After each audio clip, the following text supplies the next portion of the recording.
Ah, it's Andrew Sean Greer's Less. That's the book that we're going to be talking about in this video. I recently finished this book, and as you can see, it's the winner of the Pulitzer Prize for fiction back in 2017, I think. And man, this book had been on my list to read for a long time, and I just recently did it. Not that it was a difficult book to get into, not to suggest that it's, you know, for a specific kind of taste that you can only, you have to be in the mood for. It's actually a very accessible, very entertaining book, but my list of things is just so long.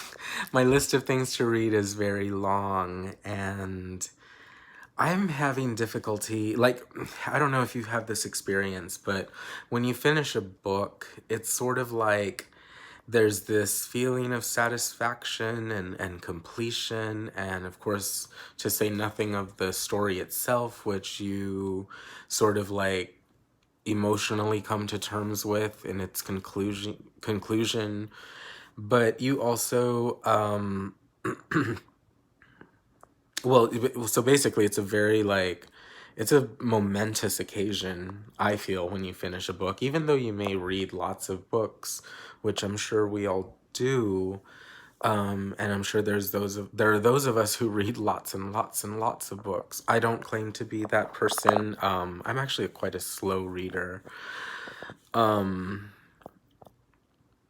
I find that I just don't have the time to get through everything that I want to get through. But if I devote myself, I can really be a proficient reader, but not a speed reader by any stretch of the imagination.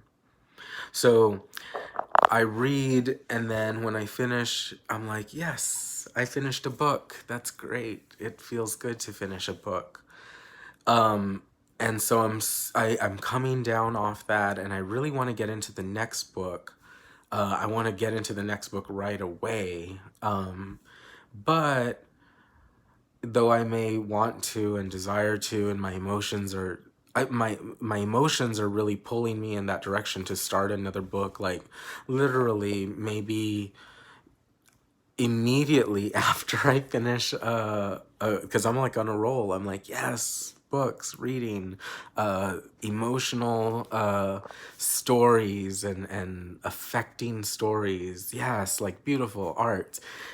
So I'm on a roll with that, and I'm really loving the experience of consuming art, consuming literature. So I just want to move to the next thing, but mentally it takes a little while for me to get there because I still have to like give my brain time to kind of come down off that experience and quiet itself so that it can be fully ready to absorb the next story, which is in the next book. And I can't be present for the next book if I'm still processing the book that I just finished. So that's why it takes me a while. It's not that I don't want to get right away into the next book. It's just that sometimes my brain won't let me go there right away. And so though I may want to not though I may want that not to be the case, I just don't have any control over it because if I even tried to ignore what my brain is signaling to my body, I would just it wouldn't be effective. Like it would be forced, and I wouldn't get anything out of the reading sessions. So it would just glide over me, and the story wouldn't stick. So yeah, sometimes I just have to go at a pace that's comfortable for me, and I wish I could read more. Don't we all? Don't we all just wish we could just read more things, have the time to just read through everything. It's such a frustrating thing to not have that capability, but it's also quite beautiful because I think it makes the finishing part that much more in like rewarding, is that it's we realize like there's only a finite amount of books that we can get through in this lifetime. We can't read all the books. So there's an element of like tragedy to that, maybe. But there's also probably an element of beauty to it too. Like the tragedy informs the beauty. You know, every book is special because it was time. We spent a portion of our lives devoted to that experience. Even if it was just for like a day or a few hours, like part of our life was devoted to that story. And so it is significant. Every story, I believe, shapes us to a degree. Even the bad ones, even the ones that we think are trashy or are no good, they do affect us in some way. So, yeah, I'm rambling on about that. Sorry about that. I do have a tendency to ramble. But again, the real reason I wanted to get to this book was because I recently finished it. It's been out for a while, 2017, I said. And it was very highly regarded, critically regarded. Excuse me while I wet my throat. It was very critically well received critically. It, you know, you can see from the blurbs on the book, it was very well received. Anne Pratchett, Washington Post, Book List, Entertainment Weekly, they all give it really good reviews. So I'm just going to dive into it. This book is a, I guess you could call it, for for lack of a better phrase, it's a gay novel. That is, it's a novel about a gay character, a man who's 49 years old, about to turn 50 in the next few weeks or months, or I think the time span of this story is over maybe like a few months, even, or maybe like a year. I don't really recall the exact like time span of the novel, but it's a relatively short period of time. So he's about to turn 50. See, I told you I ramble. That was my way of just getting to say that he's 50 years old and he's soon about to turn 50. Or 49 and soon about to turn 50. So with that being the case, he faces a sort of midlife crisis moment where his lover of 9 years, who notably was significantly younger than him, but whose relationship, their relationship was going on for, it wasn't just like a fling that happened over the course of weeks or days or even months. It occurred over 9 years. He was with this lover for like 9 years, and that's a long time. I mean, gosh, that's a relationship, right? I mean, when I was reading that, I was kind of like, I can't imagine being in a relationship with 9 years and you're still calling or just sleeping with someone. And it wasn't just sleeping with someone. He wasn't just sleeping with his lover. He was like, you got the sense that they were living together, that they spent time together, they went out. So they were like basically in a relationship. They were doing all these things that, you know, couples do. But they kept telling each other that it was going to come to an end, that they were just lovers. There was no commitment, really. You know, it's hard to distinguish that from like an open relationship, but they didn't classify themselves as a relationship. They were just lovers. And the older character, his name is Les, hence the title, which is also a good play on the word less, you know, less as a concept, like more, less. So it's his name, but it's also something else, something thematic, of course. So yeah, I was talking about their age difference, and he's very self-conscious. The main character, Les, is self-conscious about his age, particularly in relation to this lover.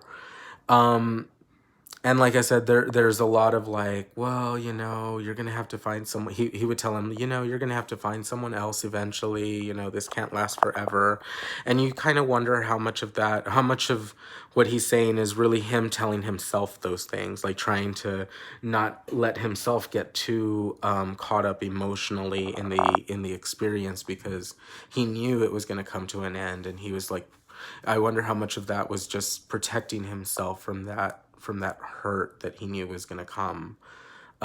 So even though he came off as this guy who was like detached, like or unattached, like cool, he's not getting caught up in this, no strings attached kind of thing. He really is hurt by the termination of this relationship, and he goes on this sort of midlife crisis. And what really is the kicker to the story, the impetus for everything, I think, probably like in Hitchcockian language, I believe it's called the MacGuffin.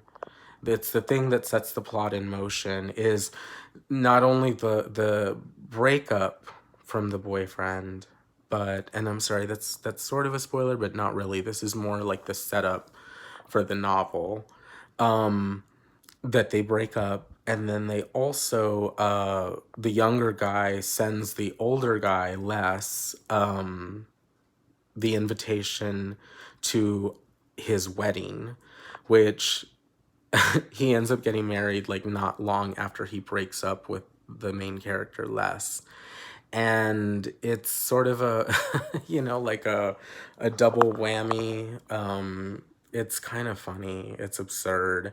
He gets the invitation, and then he's like, well, he doesn't know if he should decline it right out, but he's like, man, if I decline it, it's like a defeat.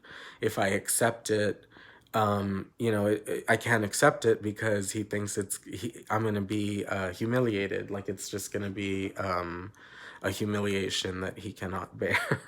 So it's this like unusual predicament where if he declines it right out without a good excuse, it's like not very socially proper. And so what he ends up doing is he goes to these advertisements and letters that he has in his mail, and the mail is, they're like invitations to these literary events, because I don't know if I mentioned this, but he is a writer. Les is a writer, and you can see him here. He actually describes him in the novel as that suit that he's wearing on the cover is quite, it's kind of important in the book. Like, that's his look, it's a very idiosyncratic to him. And his blonde hair, he's an older man. He wears those shoes that kind of slip off at his heel. And it does a good job, the book does a good job of characterizing him in his quirkiness. So anyway, I was saying about Les, he's a writer, and you get the sense that he's not a very, well, it's not that he's not a good writer, it's that he's not appreciated by the gay literary community or scene. Like, there's a gay scene. You get the sense that there's a gay scene, and that there are artists out there, other writers, but he's not accepted into the canon, the gay canon. And so he's sort of a novelist, but a failed novelist in that respect. He doesn't feel he's achieved quite the success that he's capable of. And he feels like kind of like a failure, not one of the big boys, not playing in the big league. And so there's a little like self-depreciating, humiliation there, or deprecating, not self-depreciated, self-deprecating humor that really comes out in those scenes where he just feels like a schlub, like, oh, like I'm not good enough to play with the big ones. That sounded wrong, didn't it? Sorry about that. That he's not good enough to play with the higher ups. So I hope I'm conveying that adequately. But anyway, because he's a writer, he gets all these things in the mail and these like invitations to literary events around the world. And you get the impression that, and some of these are like little obscure, like prize ceremonies. He won some obscure like literary prize in Morocco or German. I forgot the country, but he goes to there's certain countries that he's invited to. He's invited for a teaching gig in oh, I think it was, where was it? I think it was Germany. He was invited to a teaching gig in Germany for a few weeks or months or something, like the semester, I guess. Maybe it's months.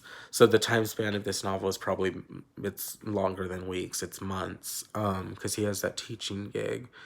Remember, I was telling you about the time span of the novel. So I think I just clarified to myself that the time span is about maybe like less than a year, but more than a few months.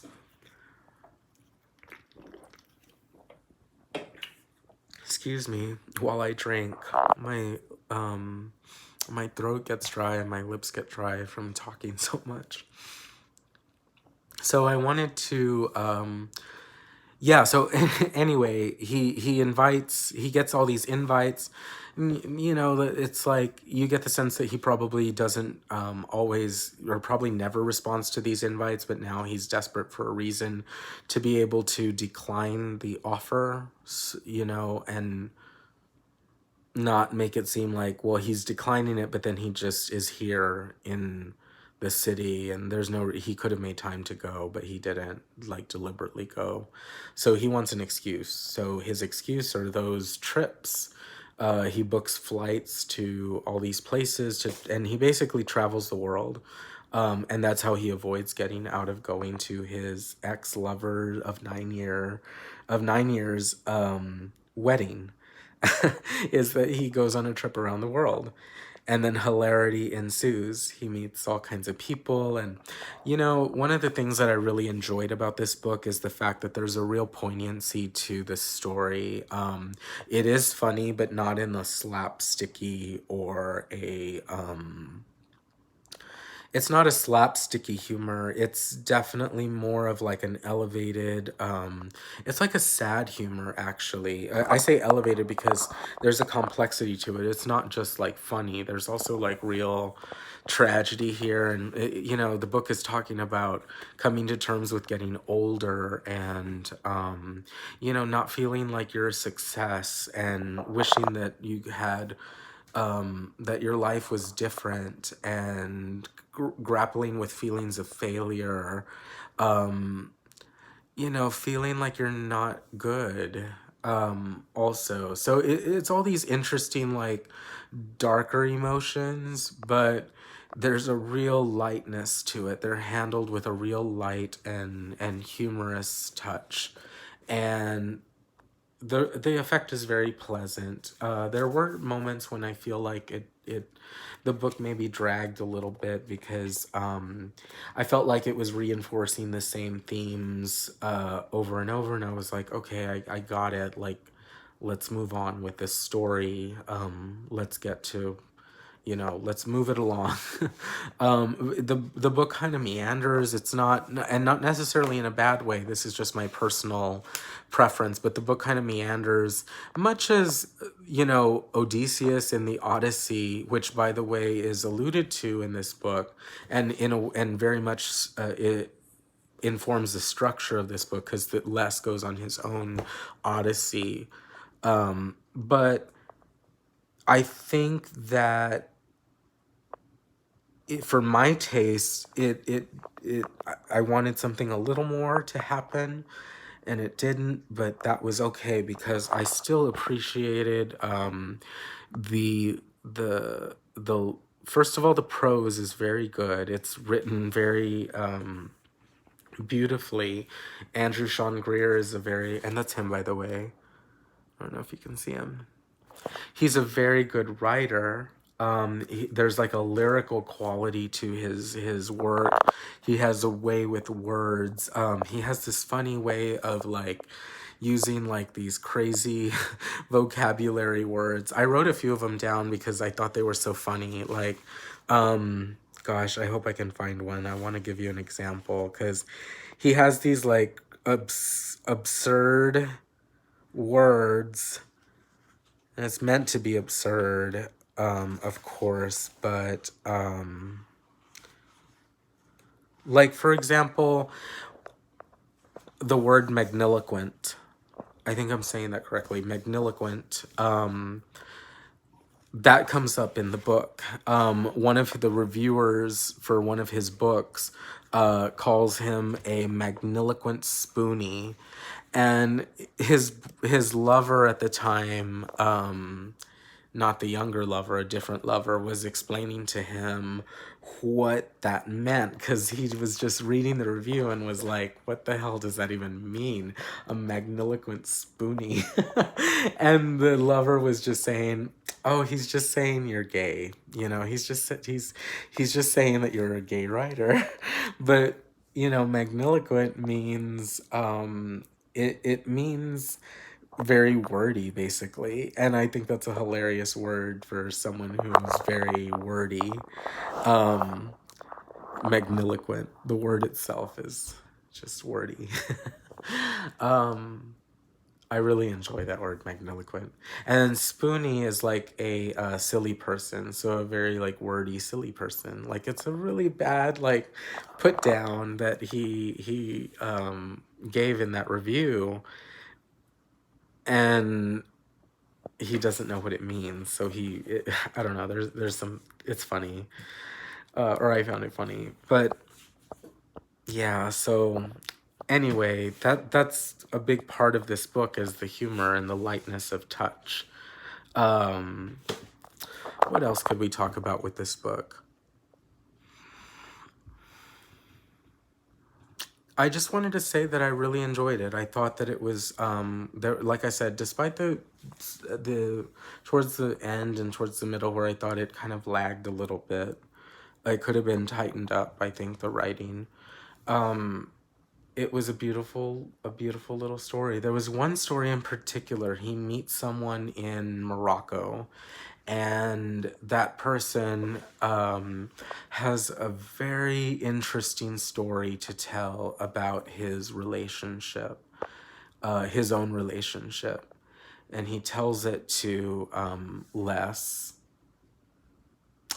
And it's such a sad and strange and beautiful love story. And there were some real pathos and real emotions that were stirred up by that story within me. And I thought it was wonderful. And I think that the book really has moments like that where it shines out at you, and it really becomes quite something to behold. But I think it's the in-betweens that really make it seem like it lags here and there. But overall, I think it's worth it. It won the Pulitzer, so I think that test is a testament to its quality as literature. And the last thing I want to say about the book is back to the name Les. Les is, like I said, his name, but it also refers to something thematic. And that thematic thing is the concept of having less, of being less, of doing less. And the philosophical importance of that within the context of this story. This is a story about a man who gets stripped down. He goes on an odyssey, literally a travel odyssey, where he leaves his home and goes across the world. And in the process, he is stripped down and he is emotionally laid bare. And you get the idea, and his character is really pared down, and he's broken down, as well as built up. But that concept of less is actually very thematically important and relevant to the character, and I think overall to what the book is trying to say about life and getting older and finding love, which is that sometimes it's at some point I believe it becomes time to just not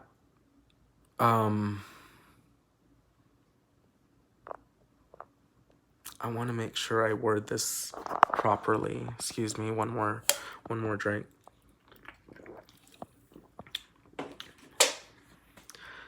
You know, I think sometimes in life there's a tendency to really want more and crave more and want to do more and see more and hear more and say more, more. We want more life, more of this, more of that. That it gets to a point where you don't even enjoy having more. You realize that it's all just sort of like a ruse to mask your fear of death and your fear of change. Because if you're always getting more, you don't ever have to consider the end. And everything does come to an end.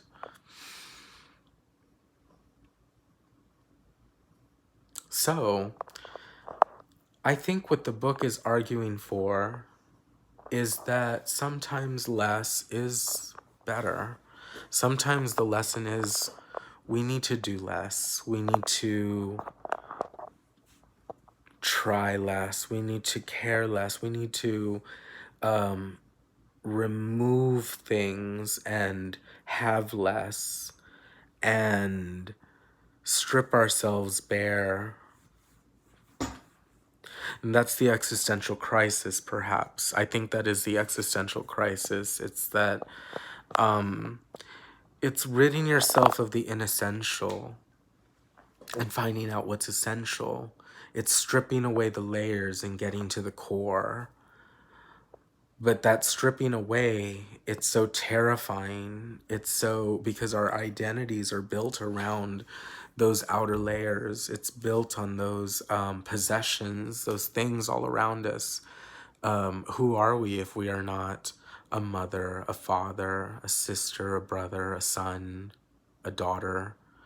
Who are we if we're not a dad? Who are we if we're not a student, if we're not a lawyer or a doctor or whatever our profession is? Who are we if we're not a writer or a poet? Or who are we if we strip it all away, if we take it all away and it's just you and your thoughts and your actions and your words and your deeds? Who are you really? Are you a good person? What is at the core of your being if you strip away the money, the fame? So you get the idea. It's like this concept of getting to the essence of who a person is, the thing that's going to make us live on in memory and maybe contribute something to society that can live on. Those are the important things. And so I think that that's just being able to let go,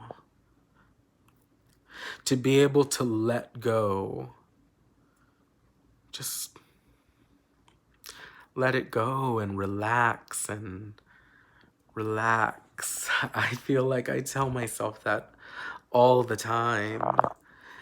Just relax, you know. It's all gonna take a breath.